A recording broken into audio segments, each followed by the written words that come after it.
So to open the movie, I wanted a very non-typical Wipeout shot with a vehicle pass by which was almost abstract. So if you're a long-time fan of the series and think back to the original backstory for Wipeout, it's also a metaphor for a particular moment in the life of Pierre Belmondo, the creator of anti-gravity technology. Wipeout 2048 is all about going back to where it began, so we thought it'd be really cool to include some visual references like this one that are metaphors to emphasise that point.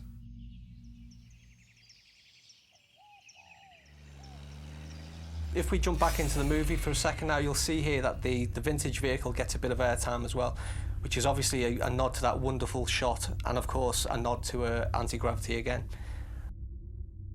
One of the main points of the intro is primarily to show you how the sport of automobile racing has evolved in the world that Wipeout takes place in, to where we begin in 2048.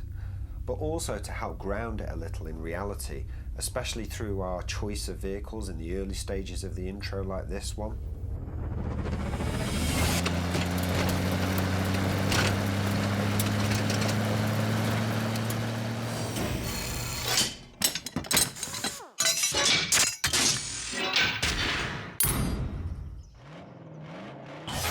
The next transition takes us to an intermediate stage. We call this shot Blueprint.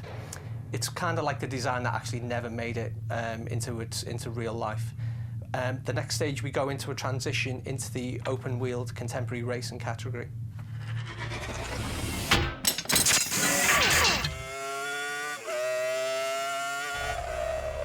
Again, these are really cool annotated visual transitions, are just another way to show you how the sport of motor racing evolved over the years, eventually settling on Formula One style racing, which is right where we are now in 2012.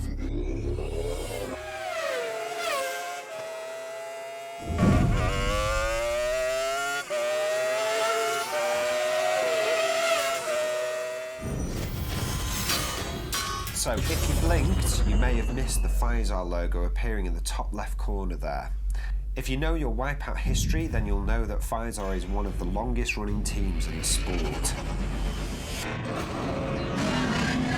So here we wanted to have a little fun by fast forwarding to the year 2025 with the advent of what we're calling ball racing. So it's almost like ball wheel racing. It's the intermediate step between anti-gravity being